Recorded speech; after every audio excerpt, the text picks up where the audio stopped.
السلام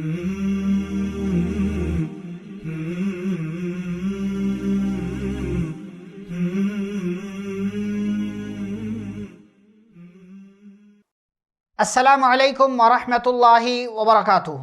معزز ناظرین، محترم سامعین، پیارے نبی صلی اللہ علیہ وسلم نے دعوت و تبلیغ کا آغاز کر دیا ہے اور بہت سے لوگ مسلمان ہو گئے ہیں شروع میں، جن کو سابقین اولین کہا جاتا ہے۔ بہت سارے لوگوں کے ناموں کا تذکرہ آپ کے سامنے کیا گیا۔ اس دوران ایک سوال آتا ہے کہ کیا یہ مسلمان اور پیارے نبی صلی اللہ علیہ وسلم کیا شروع اسلام کے شروع زمانے میں کیا کوئی نماز بھی پڑھا کرتے تھے؟ حافظ ابن حجر رحمہ اللہ لکھتے ہیں کہ نماز تو معراج کے بعد فرض ہوئی، لیکن اس چیز میں اختلاف ہے کہ کیا نماز کی فرضیت سے پہلے بھی صحابہ کرام اور مسلمان کوئی نماز پڑھا کرتے تھے؟ بعض لوگوں نے کہا ہے کہ صبح میں اور شام میں ایک وقت کی نماز فرض تھی اور اس طریقے سے وہ لوگ نماز ادا کیا کرتے تھے۔ ایک مرتبہ حضرت علی رضی اللہ تعالیٰ عنہ پیارے نبی صلی اللہ علیہ وسلم کے ساتھ ایک گھاٹی میں نماز پڑھ رہے تھے۔ ابو طالب کا وہاں سے گزر ہوا۔ ابو طالب نے دیکھا تو استفسار کیا، سوال کیا کہ یہ کیا ہے؟ تو جواب دیا گیا، بتایا گیا کہ یہ کیا ہے۔ تو انہوں نے کہا ٹھیک ہے اور اسی پر برقرار رہو، اس کو کرتے رہو، کوئی مسئلہ نہیں ہے۔ اس طریقے سے دعوت و تبلیغ کا مشن آگے بڑھ رہا ہے۔ پیارے نبی صلی اللہ علیہ وسلم بھی کر رہے ہیں، ابو بکر صدیق رضی اللہ تعالیٰ عنہ بھی اپنے جاننے والوں کے سامنے دعوت دین، دعوت توحید پیش کر رہے ہیں، اور جو لوگ سنجیدہ ہیں وہ اسلام قبول کر رہے ہیں، کچھ لوگ اعتراض کر رہے ہیں، کچھ لوگ بات کو ٹھکرا دے رہے ہیں۔ لیکن یہ خفیہ دعوت و تبلیغ کا مرحلہ چل رہا ہے۔ اس دوران مشرکین مکہ کو بعض دفعہ اس کی بھنک لگی، ان کو سنگن ملا کہ ایسا کچھ ہمارے علاقے میں چل رہا ہے کہ لوگوں کے سامنے ایک نیا دین پیش کیا جا رہا ہے، لیکن ان لوگوں نے کوئی خاص توجہ نہیں دی۔ ان کو لگا کہ بس ایسے ہی ہے کہ کوئی بندہ اٹھا ہے اور وہ لوگوں کو ایسی باتیں بتا رہا ہے، جیسا کہ اس سے پہلے بھی ایک آدھ لوگ ایسے اٹھے تھے اور ان کا نام بھی بتایا جاتا ہے کہ ایسے لوگ اٹھے تھے اور انہوں نے لوگوں کو نیکی کا کام کرنے اور برائیوں سے رک جانے کی بات کی تھی۔ تو ان کو لگا کہ یہ بھی ایسا کچھ معاملہ ہوگا، اسی لیے انہوں نے کوئی خاص توجہ نہیں دی۔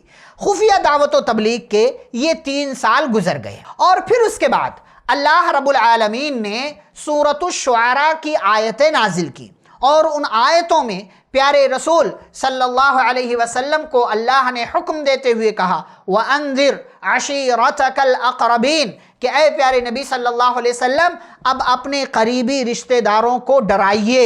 خفیہ دعوت و تبلیغ کا مرحلہ ختم ہوا اور اب اس کے بعد اعلانیہ طور سے دعوت و تبلیغ کے مرحلے کا آغاز ہو رہا ہے، اور اس مرحلے میں سب سے پہلے جن لوگوں کو ٹارگٹ کرنا تھا، جن لوگوں کے سامنے دعوت توحید پیش کرنا تھا، وہ آپ صلی اللہ علیہ وسلم کے اپنے رشتہ دار اور اپنے خاندان کے لوگ تھے۔ لیکن پھر اس چیز کو جاننے سے پہلے یہ بھی جانتے ہیں کہ آخر سورۃ الشعراء اللہ نے کیوں نازل کی، کیا اس کے اندر کیا پیغامات تھے۔ آپ سورۃ الشعراء اگر پڑھیں تو آپ دیکھیں گے کہ شروع میں اللہ رب العالمین نے موسیٰ علیہ السلام کا فرعون کا واقعہ بیان کیا ہے، پھر اس کے بعد قوم ابراہیم، قوم نوح، قوم عاد، قوم سمود، قوم لوط، قوم شعیب جیسی بڑی بڑی قوموں کا تذکرہ کیا ہے، اور ان لوگوں نے اپنے اپنے نبیوں کو جھٹلایا، پھر ان کا انجام کیا ہوا یہ چیزیں بھی اللہ رب العالمین نے بیان کی ہیں۔ نبیوں نے کس طریقے سے ان کے سامنے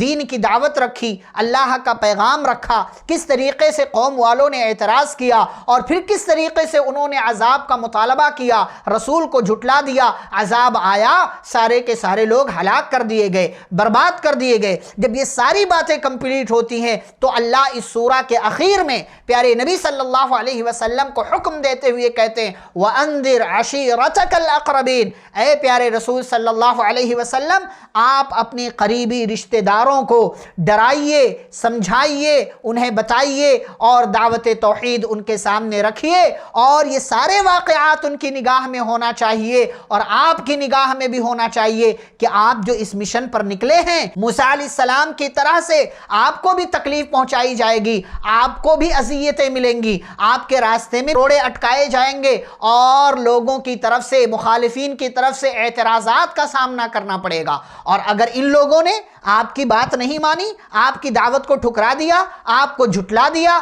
تو پھر جھٹلانے والوں کا انجام ہم بیان کر چکے ہیں۔ جیسے ان کا انجام ہوا ایسے ہی ان لوگوں کا بھی انجام ہوگا۔ اب آپ کھڑے ہو جائیے، اعلانیہ طور سے کھلم کھلا لوگوں کے سامنے جا کر کے دعوت توحید کا پرچار کیجئے، لوگوں کو توحید کی طرف بلائیے، اللہ کی طرف بلائیے۔ اور پیارے نبی صلی اللہ علیہ وسلم نے اللہ کے حکم پر عمل کیا۔ کیسے عمل کیا؟ اس کا رد عمل کیا سامنے آیا، ریئیکشن کیا سامنے آیا، لوگوں نے آپ کی بات کو قبول کیا یا قبول نہیں کیا، یہ انشاءاللہ ہم اگلی ملاقات میں جانیں گے۔ والسلام علیکم ورحمۃ اللہ وبرکاتہ۔